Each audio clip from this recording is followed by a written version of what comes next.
saya punya istilah. Ini kebenaran yang banyak orang tidak tahu. Apa sih arti kata memuji Tuhan?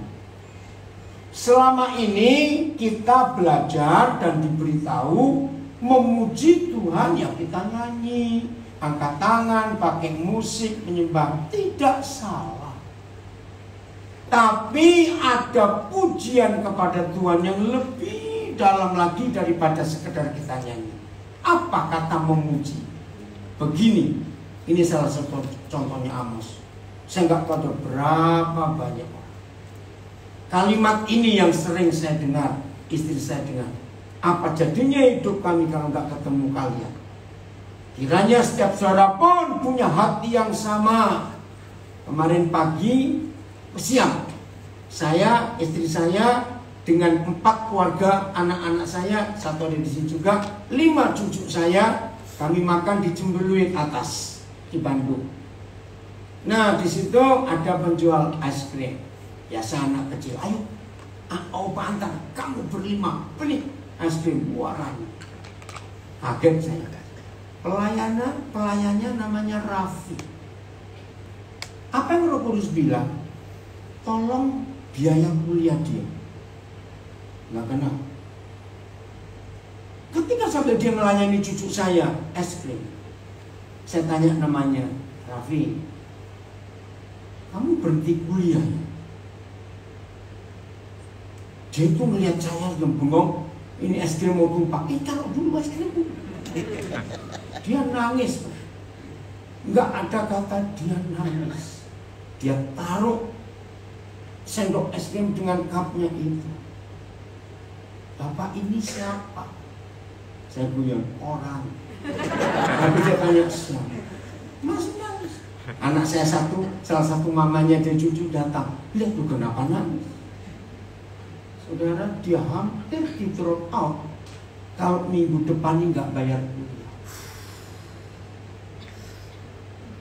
Dan ternyata dia 3 kakak beradik yang sudah nggak ada orang tua sama sekali. Saya bilang mulai hari ini kau pemuda saya apa? Nangis lah. Nangis. Udah. Kemarin saya langsung kirim uang sekian juta untuk kuliah. Padahal dia sudah semester 9. Tertunda berapa semester karena nggak bisa bayar. Jadi berkat. Nah, kata memuji Tuhan ya begini. Bukan kita yang nyanyi untuk dia, tapi apa yang Tuhan buat di hidup kita, dan itu berdampak ke orang lain. Dan orang-orang itu yang akan memuji Tuhan karena bertemu kita. Iya, kembali lagi ubah konsep memuji Tuhan. Bukan sekedar kita beri nyanyian kepada dia, tidak. Buatlah kebaikan untuk setiap orang yang kita temui. Sekarang kita dapat kebaikan gratis dari Bapa di surga dan bagikan. Ini salah satu operator saya, anak saya namanya Hanif Umar Mursi. Ini anak saya pertama yang suku Minang. Siapa dia? Saya nggak pernah mempengaruhi dia untuk pindah agama, tapi sudah berapa kali dia ikut saya kebaktian dengan firman. Satu kali bulan Juli yang lalu saya ada di kota Pekanbaru, diundang oleh gereja di sana. Oleh 3 pendeta saya diajak makan, saya bawa rombongan di sebuah mall restoran Jepang. Saya duduknya ada ke dalam, pintu masuk di belakang saya. Roh Kudus bilang, kamu noleh. Ada apa? Saya tahu suara itu. Noleh, ternyata Hanif ini sebagai GoFood, ya, beli makanan. Terus Roh Kudus bilang, selamatkan anak ini. Saya tepuk pundaknya. Saya pertama bilang, kamu milih makanan dong. Kan biasanya GoFood. Saya ini punya kebiasaan. Kalau saya lagi makan di mana ada GoFood, ada gosen, saya pasti tawari mereka. Karena jangan sampai mereka cuma ngambil makanan diantar tapi nggak nikmati apa-apa. Nah, saya suruh beli. Pilih mana yang kamu suka. Saya minta nomor HP-nya. Tuhan jamah dia. Terus saya tanya, masa depanmu apa? Gak punya. Tapi begini, yuk, kamu ikut papa. Dia manggil saya papa. Saya ajak ke Jakarta 11 Juli tahun ini. Dia tiba di Jakarta pertama kali. Sekarang dia sudah kerja di Jakarta. Ini yang Tuhan mau kerjakan. Biar semua orang memuji Tuhan. Karena apa yang Tuhan buat atas hidup kita, kita pergi ke orang lain. Siap untuk itu? Haleluya. Saudara, saya mau tunjukkan tayangan singkat tentang kul. Mana ini? Ayo. Sudah siap kulnya? Saya minggir dulu ya. Bagaimana? Mana? Oh ini. Second home. Tempat di mana aku ketemu keluarga rohani aku yang saling menguatkan dan saling mendukung. Karena di kul itu kita lebih dikuatkan. Kul itu kayak rumah keduaku, tempat saling berbagi. Kul itu udah kayak keluarga kedua, tempat paling nyaman untuk jadi diri sendiri.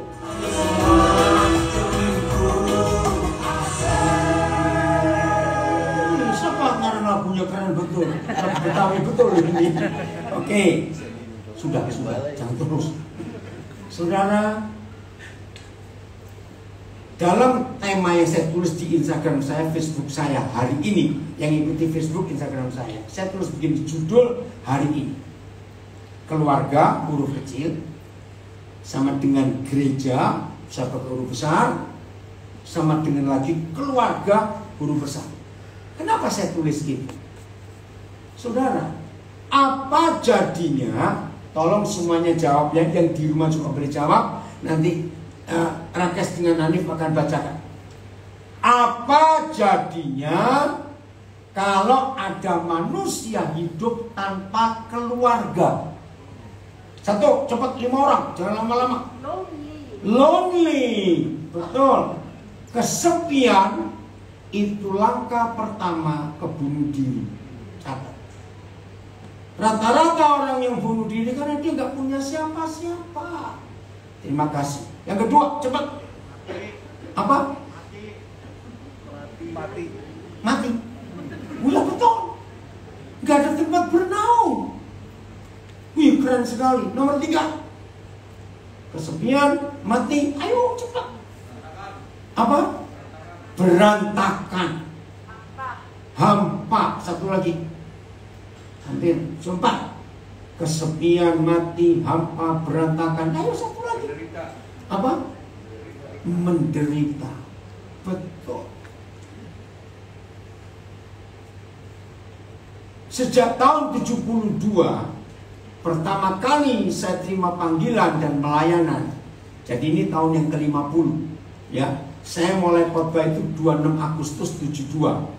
Maka itu 26 Agustus yang lalu anak-anak kami merayakan, termasuk sampai kemarin di Bandung juga. Oh ya, sebelum lupa, nanti di meja buku di bawah ada beberapa buku-buku saya yang pernah saya tulis, memang agak lama. Saudara boleh lihat juga majalah itu. Nah, sejak tahun 72 saya menghidupi istilah ini second home, rumah kedua. Rumah kedua setelah rumah kita dengan orang tua kita, maka rumah kedua itu adalah gereja. Katakan amin. Nah, saudara, saya harus minta maaf ini supaya rekan-rekan para pendeta, hamba-hamba Tuhan menyadari gereja yang sekarang ini ada, maaf, itu ternyata sudah melenceng jauh dari gereja yang Tuhan inginkan sesungguhnya. Kenapa? Gereja yang ada sekarang hanya tempat untuk kumpul, dengar khotbah, nyanyi-nyanyi, beri persembahan, pulang. Bukan itu. Lalu apa itu gereja? Gereja itu adalah keluarga. Nah, keluarga ini banyak tulisan yang kita pernah baca. Keluarga itu ternyata bukan hanya ikatan darah. Bahkan saya punya kalimat ini, kalau setuju katakan ya. Berapa banyak keluarga yang ikatan darah, tapi nggak ada kasih di dalam.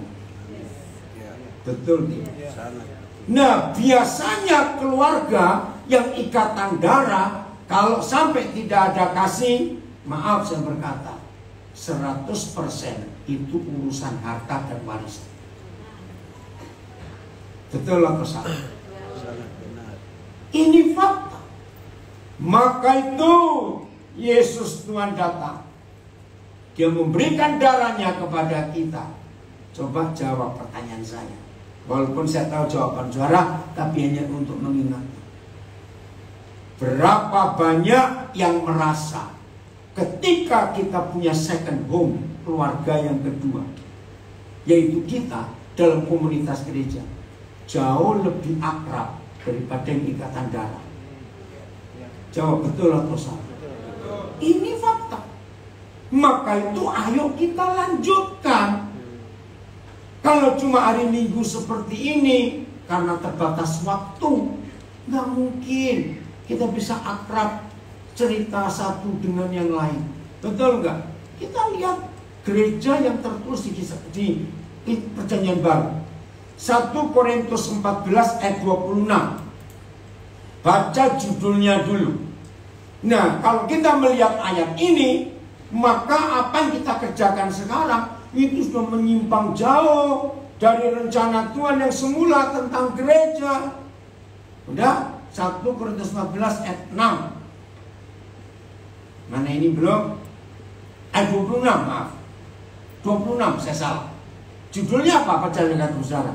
Di layar nggak ada. Apa judulnya? Ayo baca dong judulnya di Alkitab saudara. Buka HP saudara. Peraturan dalam pertemuan jemaat. Nah, kalau kita mau jujur, ini liturgi yang benar. Karena peraturan dalam pertemuan keluarga. Apa peraturannya? Jadi bagaimana sekarang? Saudara-saudara, bila mana kita ngapain? Berkumpul. Istilah gereja saudara cool, community of love, second home. Bila mana kita berkumpul, baca, hendaklah siapa? Tiap-tiap orang ngapain? Mempersembahkan sesuatu. Bayangkan, kalau sebanyak ini masing-masing orang mempersembahkan sesuatu, kita bisa pulang hari Rabu. Loh betul tidak? Masing-masing. Ini gereja. Nah, ini dibagi-bagi dalam kelompok kecil, supaya masing-masing aktif. Saya nggak baca apa saja karena tergantung situasinya. Tapi kalimat terakhir, kata roh, koma, baca mulai di belakang kata koma. 1, 2, 3. Tetapi semuanya itu stop. Semuanya apa? Masing-masing tadi mempersembahkan. Ulangi. Tetapi semuanya itu harus dipergunakan untuk membangun. Maaf ya saudara, 99, sekian persen gereja tidak kembali ke peraturan pertemuan ini. Malah sebaliknya, masing-masing kita sibuk sendiri-sendiri. Maaf, ini pengalaman saya. Gereja yang besar, tempat parkirnya kecil. Itu pasti pada rebutan pulang dulu supaya nggak terhalang mobil. Maaf, betul nggak? Akhirnya konsentrasi nggak ke firman. Jam berapa pulang? Ayo pulang duluan. Lapangan parkir kita aja segede ini masih tabrakan, benturan, maka itu diatur tadi ini. Nah, di kelompok-kelompok kecil ayat ini terjadi. Saya mau cerita pengalaman saya. Tahun 82 bulan Januari sampai Februari 82, 40 tahun yang lalu, saya pertama kali ke Tiongkok. Yang pernah ke Tiongkok tahun-tahun itu akan tahu, ngeri, kemiskinan luar biasa. Gak ada toko, gak ada warung, gak ada. Karena semua jatah pemerintah. Hanya pertanian. Waktu itu saya nggak ngerti. Masuk ke sana, saya tukar uang saya pertama turun Guangzhou. Nah, saya baru tahu kalau ada 2 jenis mata uang yang diberlakukan oleh Presiden Deng Xiaoping waktu itu. Satu uang turis, satu uang rakyat. Saya ini lupa. Yang renminbi itu yang Wong rakyat ya? Atau wong turis? Rakyat. Oke, renminbi. Satu, uang baru.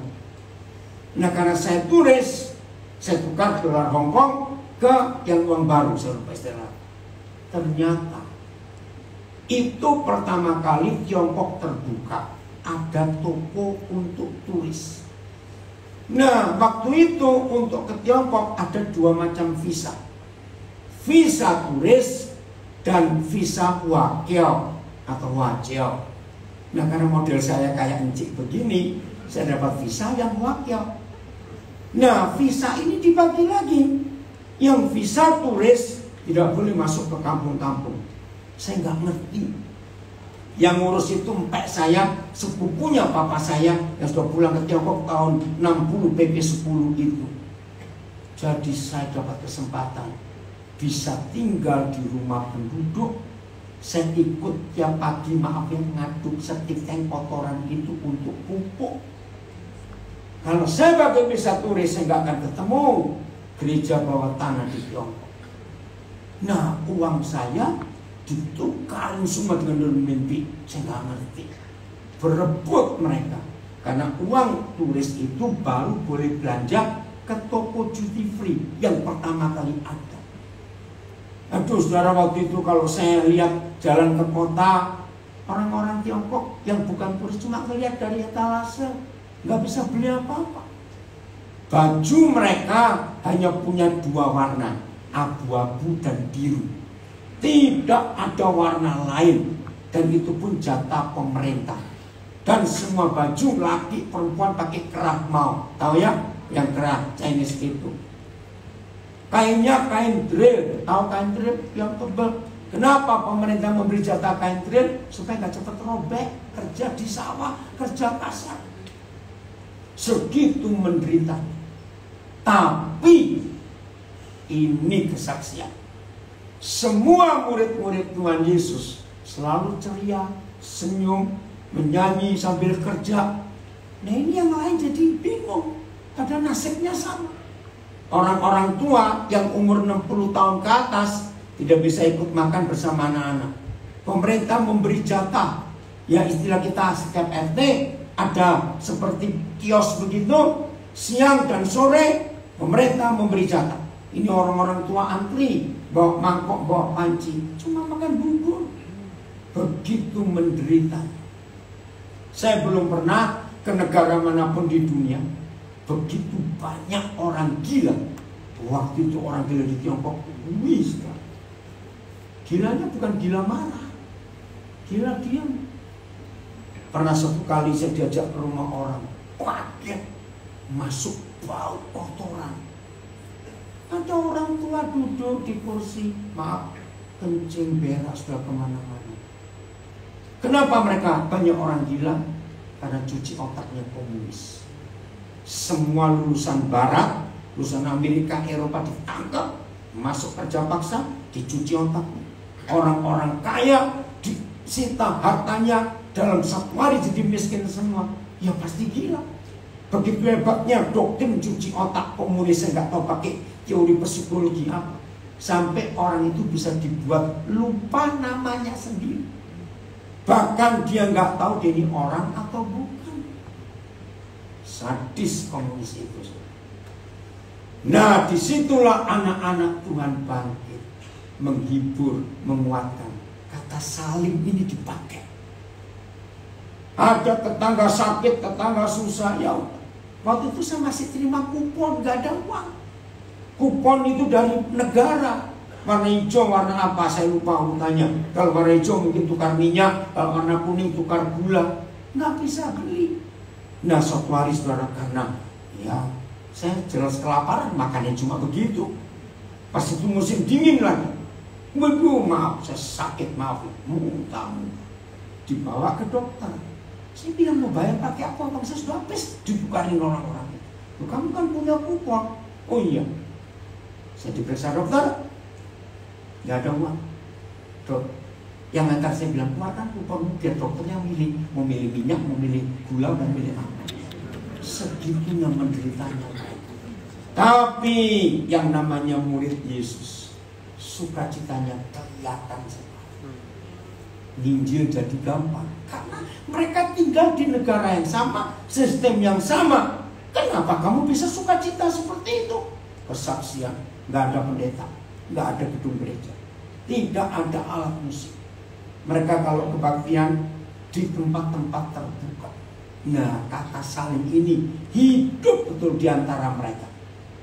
Saya punya penerjemah keluarga orang kaya dari Bandung, Jalan Braga, namanya Yao Sesui. Itu luar biasa. Dia jadi penerjemah saya, keliling ke beberapa tempat itu. Hebat sekali Tuhan bekerja. Nah, ini pertama kali. Nanti kita akan ada kebaktian. Saya senang sekali karena saya pengen ketemu. Saya tanya di mana? Oh, belum tahu. Kok belum tahu? Gak lama saya tanya jam berapa? Belum tahu juga. Pusing gak? Lalu di mana ada kebaktian? Saya nggak ngerti. Saya nggak bisa tanya lagi. Dia nggak tahu kok. Kira-kira jam 3 sore. Ayo berangkat. Loh, nggak ada orang di rumah ini. Ya kan saya ikut. Saudara, di sebuah taman ada bangku, ada pohon. Ternyata di situ sudah kumpul berapa orang.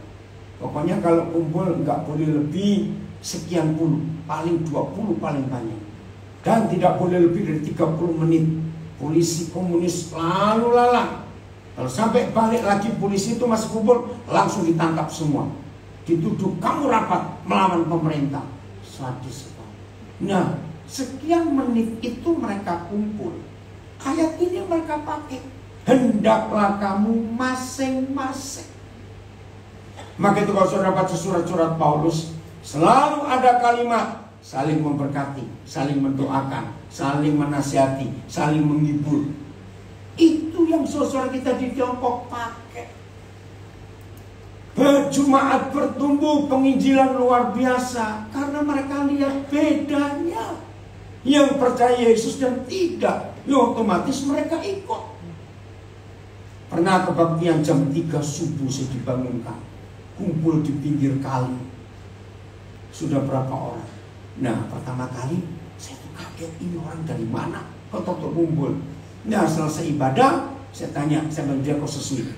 Kok bisa kumpul ini dari mana? Oh iya, dia mengenai saya nama Tionghoanya. Orang baru, saya lupa cerita. Kami ini kalau kebaktian, tunggu Roh Kudus bilang ketemu di sana jam sekian. Wih, waduh itu luar biasa. Terus saya tanya, loh apa nggak takut ada penyusup? Bisa toh? Oh nggak bisa. Nama tema saya Jiwaliang. Nggak bisa kok Waliang. Loh kok bisa? Dia bacakan ayat. Kita buka Roma 8:14. Ya ampun, mereka hidup di perjanjian baru itu sepenuh hati. Itulah gereja. Maka itu pulang dari Tiongkok saya makin yakin. Tahun 72 Tuhan sudah panggil saya untuk tidak mendirikan gereja yang organisasi, tapi gereja yang hidup komunitas. Inilah keluarga. Nah, pulang dari Tiongkok saya makin kuat sistem keluarga yang adalah gereja. Baca 1, 2, 3. Berapa orang? Semua orang yang dipimpin Roh Tuhan adalah anak-anak Tuhan. Kok Sesui bilang, jadi nggak mungkin Tuhan bicara kepada yang bukan anak. Saya sampai. Jadi siapa saja yang kumpul, kami nggak perlu tahu siapa namamu dari kampung mana. Berarti itu saudara. Karena mereka dengar Roh Kudus bicara. Saudara, itu yang saya alami tiap hari di sana. Pernah kebaktian di depan toko roti. Saya dengar toko roti kok enak betul. Ternyata cuma di depan. Kumpul berapa orang. Ayo kita ibadah di bis kota nomor sekian. Kami masuk ke bis. Itu kontak mereka itu hebat. Gak saling kenal. Bisa tahu. Mereka itu kalau kumpul pegang tangan atau pegang pundak. Itu tandanya kita saudara. Di situ ngomong-ngomong, ngomong seperti selesai bubar pergi. Dan tiap kali mereka dengar Roh Kudus berkata, nanti ada ibadah.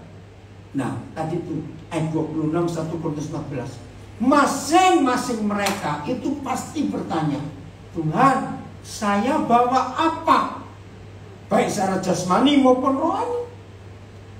Jadi kalau kumpul, bawaannya macam-macam, ada sandal, selimut, bakpao, minyak gosok, ayam hidup. Apa yang Roh Kudus suruh bawa, mereka bawa. Dan saudara, ini yang luar biasa. Tidak ada yang salah bawa, yang tidak dibutuhkan saudara yang hadir hari ini. Contoh, hari ada encim-encim gini, bilang, saya disuruh Tuhan bawa minyak gosok. Dalam arti mikir, ngapain minyak gosok dibawa? Tapi dengar, waktu kumpul salah seorang dari jemaat yang gak saling kenal itu, siapa bawa minyak gosok ya? Tadi siang anakku mendoakan tetangganya ketahuan polisi dikebukin. Saya nangis. Ini aku bawa. Di Tiongkok tidak boleh ada jual kertas kosong, buku tulis tidak ada. Takut pemerintah rakyat nulis propaganda. Jadi semua buku itu sudah dicetak. Nah, saya dengan mereka jalan. Kok rata-rata mereka pada lihat ke tanah jalan. Saudara bayar, apa yang dicari? Kertas. Kalau ada sepotong kertas saja, kotor dicuci. Untuk apa? Nulis ayat. Kalau kumpul, sobekan kertas itu dibagi. Aku punya kitab Roma, kamu punya kitab apa? Aku punya Tawari. Tukar. Itu dijaga. Sampai segitunya dengan firman mereka itu. Kan gak boleh ada Alkitab. Kira-kira saudara dengar kisah ini bagaimana? Nah, sesekali mereka kebaktian di rumah. Siapa yang pernah ke Lasem? Nah, rumah-rumah Tiongkok di Indonesia masih lestari itu di Lasem paling banyak. Pasuruan ada, berapa daerah ada di Indonesia. Toto halamannya besar, pagarnya tinggi, pintunya kecil 2. Oke? Nah, kalau kebaktian di rumah, ini seru. Itu bisa ratusan orang. Tapi selama saya hidup jadi anak Tuhan ini, nggak pernah lihat ibadah sesemangat itu mereka kalau nyanyi tepuk tangan. Nah, saya kan nggak ngerti bahasanya, tapi mimik wajah itu bisa menjelaskan ini lagu apa. Wah, luar biasa. Nah, tangan nggak boleh ketemu, mulut nggak boleh bersuara. Saudara tertawa, saya nangis. Saya cuma nangis. Tanya, sejak kapan kalian ibadah begini? Sejak tahun 48. Waktu Mojoto mulai berkuasa. Wajah mereka menunjukkan kalau lagu sukacita, kok lagunya sedih, wajah mereka bicara. Untuk masuk dan pulang nggak boleh barengan, harus ada yang nguping di pintu. Dengar sepatu tentara, kalau dengar stop, jangan keluar dulu, jangan bergerak, diawasi. Jadi nggak bisa keluar, gitu nggak bisa. Maka itu masuk dan keluarnya mereka jauh lebih lama daripada ibadahnya karena nunggu. Ini keluarga. Second home. Cool. Maka itu minggu depan ya ada campaign ya, ada kampanye untuk cool. Ayo ikut. Temukan di bagian mana supaya kita terawat, terpelihara, nggak lonely, nggak kesepian, nggak berantakan, tapi punya keluarga. Amin. Ikut saudara. Oke, ayat berikut.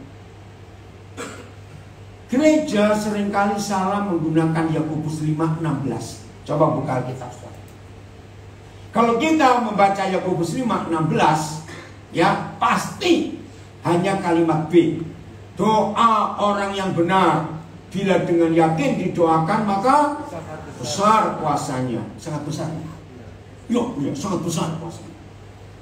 Tapi kita nggak pernah diberitahu kapan, bagaimana kita bisa jadi orang benar. Kan kita ini orang nggak benar semua. Nggak berani aman. Betul? Kita ini kan orang nggak benar, bukan? Lah kapan kita bisa jadi benar? Nah, hanya dalam satu keluarga kita bisa jadi benar. Nah, terjemahnya saya betulkan. Ini untuk kita bisa jadi benar. Ya, dari kalimat yang pertama. Karena itu hendaklah siapa?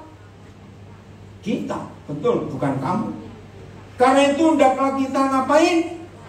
Saling mengaku dosa kita dan saling mendoakan. Nah, supaya kita benar. Kok sembuh? Betul, sebetulnya kata sembuh itu sama. Recover dalam bahasa Inggris. Recover itu kalau dalam bahasa Arab tahir.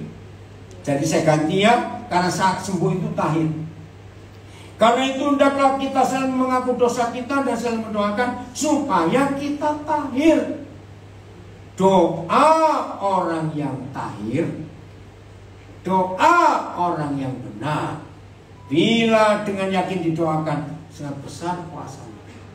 Jadi, kapan kita benar? Kalau kita saling mengaku dosa kita dan saling mendoakan. Nah, ini masalah. Saya tanya, setan itu paling hafal ayat-ayat vital di Alkitab dan dia putar balik untuk kita tidak lakukan. Salah satu ayat. Begini kesimpulan firman ini, Yakobus 5:16. Ternyata ada sekian puluh % masalah kita itu bukan Tuhan yang menyelesaikan, tapi jemaat.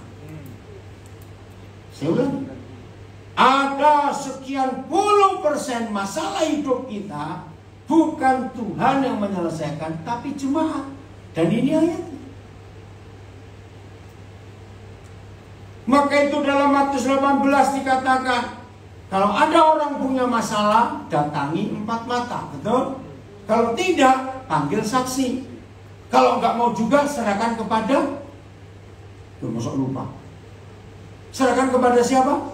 Jemaat, kepada gereja. Nah ini, saudara, ayat ini sangat-sangat dibenci oleh iblis.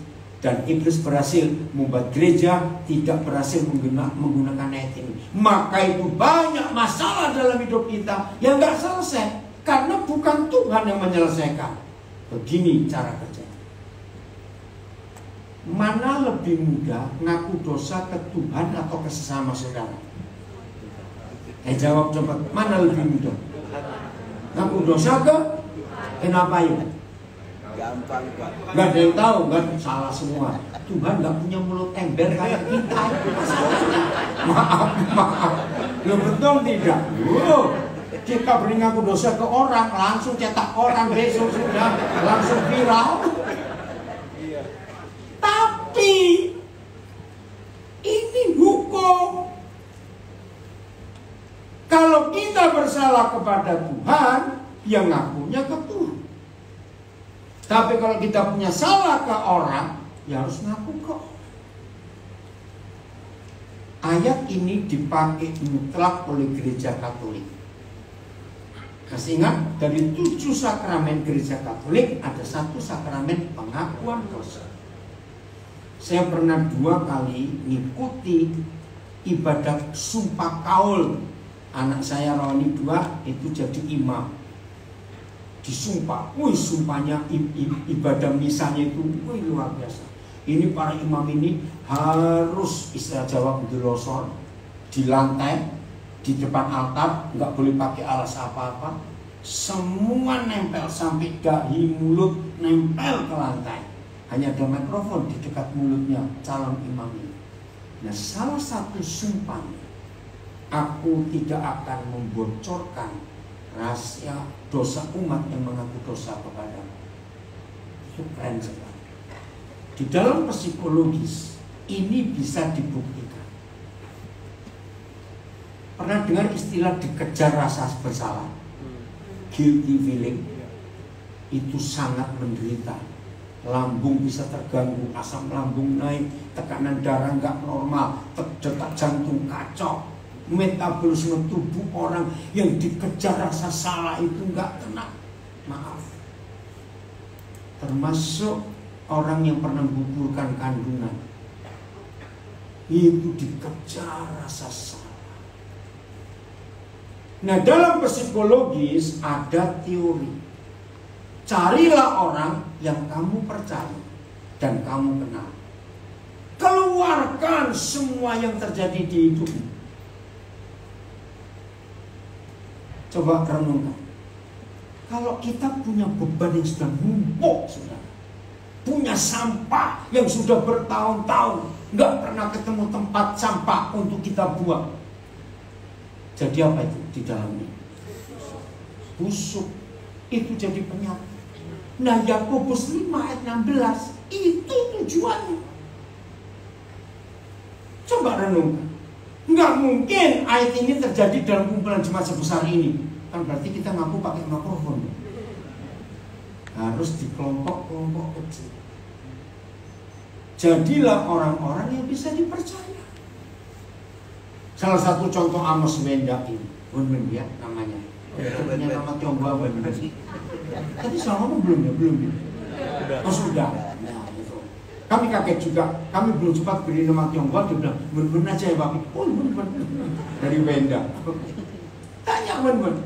Karena dia pernah tinggal dengan kami. Bagaimana kami terbuka di rumah. Sampai hari ini. Anak-anak kami lihat kalau mereka nginep di rumah. Gak ada rahasia. Mereka tahu semuanya. Begini konsepnya. Iblis itu raja kegelapan, betul atau salah? Bagaimana cara menghilangkan kegelapan? Datangkan terang. Gampang. Rumah yang kaca semua dindingnya dan tengari. Tapi kalau ditutup pakai tirai yang tebal, padahal di luar sana panas terik, di dalam gelap atau terang? Kalau nggak ada lampu, gelap. Nah, bukalah tirainya supaya terang itu masuk. Begitu terang masuk, maka gelap pergi. Nah, ini arti Yakobus 5:16. Hendaklah kita saling mengaku dosa. Cari orang yang bisa dipercaya.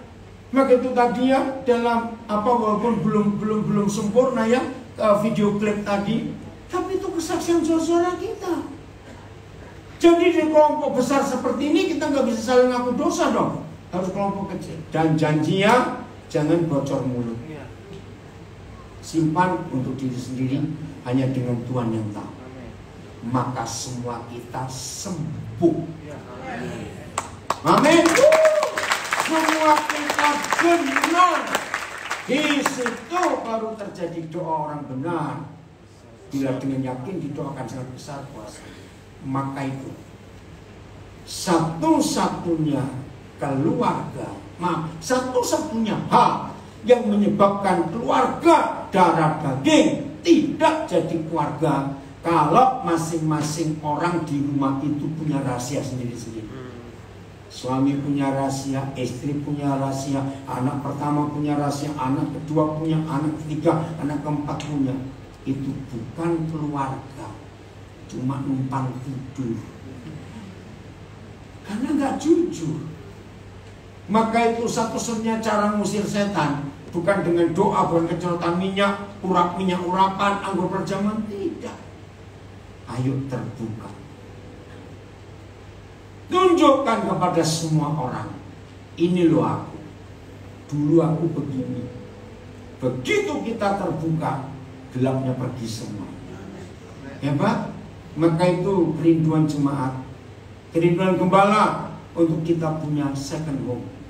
Yang cuma datang, maaf, yang cuma datang minggu saja, maaf, senang hura-hura aja. Saudara lupakan kesepian, saudara akan menderita, saudara akan kacau. Saudara kan apalagi jadi 5 kata yang saudara sebut. Hari ini ambillah keputusan. 7. Bentuk keluarga, komunitas kecil. Maka itu sampai hari ini saudara, saya nggak pernah dirikan gereja organisasi. Karena sejak tahun 72 turun sudah besar. Padahal maaf, secara fasilitas, kemampuan, saya sangat mampu buka gereja sendiri. Maaf saya berkata, kira-kira sudah percaya nggak kalau saya buka gereja sendiri, jumlahnya pasti banyak. Saya nggak mau, karena komunitas yang Tuhan cari, keluarga, second home, semua orang welcome. Ayo datang. Saya akan akhiri dengan fakta. 2 hari lalu, saya menangani orang narkoba. Tolong cari ya di Google, anedonia, ANHEDONIA. Salah satu penyebab narkoba yang paling ngeri itu anedonia. Dia kaget saya tahu. Dari mana Pak Pendeta tahu? Ya saya dengar. Anedonia ini sebuah penyakit yang dihasilkan gara-gara zat jahat dari narkoba. Itu mengendap di memori dan di dalam darah, mempengaruhi syaraf. Anedonia ini siklusnya 6 bulan sekali. 6 bulan dia kambuh jadi orang aneh lagi. Tolong dijaga orang seperti itu. Kasihan dia. Nah, zat itu nggak akan keluar langsung, sedikit demi sedikit. Sayang waktu saya nggak bisa jelaskan. Saya bilang pada dia, betul saya baru dari psikiater. Dibilang saya ini anedonia. Dia bilang, kok bisa Pak Pendeta tahu? Dan saya nangani. Nah, ini bukti. Tahun 80-an, 90-an saudara, banyak yang narkoba tinggal dengan saya belum menikah waktu itu. Sakau, ngeri sekali. Pernah ada yang jambak rambut sampai segenggam keluar, terusnya sampai ikut sakit sedih. Guling-guling, teriak, benturkan kepala ke dinding, minta berendam di bak mandi. Saya nggak pernah pakai obat. Saya nyatakan kasih. Kamu bebas, kamu bisa. Puji Tuhan. Waktu itu pelayan saya belum sesibuk sekarang, sehingga saya punya waktu untuk ngurus mereka. Tinggal semua dengan saya. Orang-orang sakau itu luar biasa Tuhan bolehkan, cukup dengan kasih sayang. Maka itu, ayo gereja jadi second home, rumah kedua, di mana kita bisa cerita terbuka semuanya. Nanti tanya anak-anak saya ngikut di sini, bagaimana kami papa mama mereka terbuka, nggak ada rahasia. Kamar kami nggak pernah kami kunci, almari kami baik yang di Jakarta, di Papua nggak dikunci. Silakan kalian lihat apa yang ada di dalam. Sampai seperti itu. Satu contoh ya, ini contoh. Baru berapa bulan ini kami dapat pinjaman apartemen di Central Park. Itu milik salah satu anak kami. Mereka sudah punya rumah ke BSD. Apartemen kosong kami dipinjam. Nah, ada 2 kunci. Satu dipegang istri saya, satu saya pegang. Saya tinggalkan kunci itu ke security. Itu ternyata jadi kesaksian luar biasa. Orang tanya, lu alasan apa ninggalin kunci apartemen dan gak ada kunci lagi di dalam? Saya bilang, itu rumah orang. Maaf, gak berharap sih. Tapi kalau sampai ada apa-apa, ngerti gak maksud saya? Itu nomor 1. Jadi para security di apartemen sampai heran. Semua tahu itu kunci di lantai 38 unit 01. Sampai mereka heran. Belum. Alasan kedua, karena kami punya banyak teman, banyak anak, sering mereka kirim sesuatu. Nah, daripada nipu, saya bilang kalau ada barang untuk kami, kamu naikkan, masukkan. Mereka punya hak untuk buka. Dan kami nggak takut. Maka itu mereka respect kepada kami. Suatu kali kami dapat kiriman sambal 20 botol. Ya ampun. Terus pesennya, tolong masukkan kulkas Pak, karena itu udah pakai pengawet. Nah, dan kami nggak balik. Mau tunggu busuk semua. Saya langsung telepon security-nya. Naikkan, buka kulkas itu, masuk. Dan itu kesaksian. Kami percaya mereka. Nanti ini kira-kira wajahnya kok aneh semua. Maka itu setan nggak bisa sembunyi di hidup kami, semuanya terbuka. Tanya anak-anak kami, sampai PIN ATM kami mereka tahu semua. Berapa jumlah uang kami mereka tahu. Lega hidup seperti itu. Siap punya second home? Siap. Pak Kebala mau duduk, tambahkan second home. Ya, luar biasa second home. Ini kata yang hebat. Oke.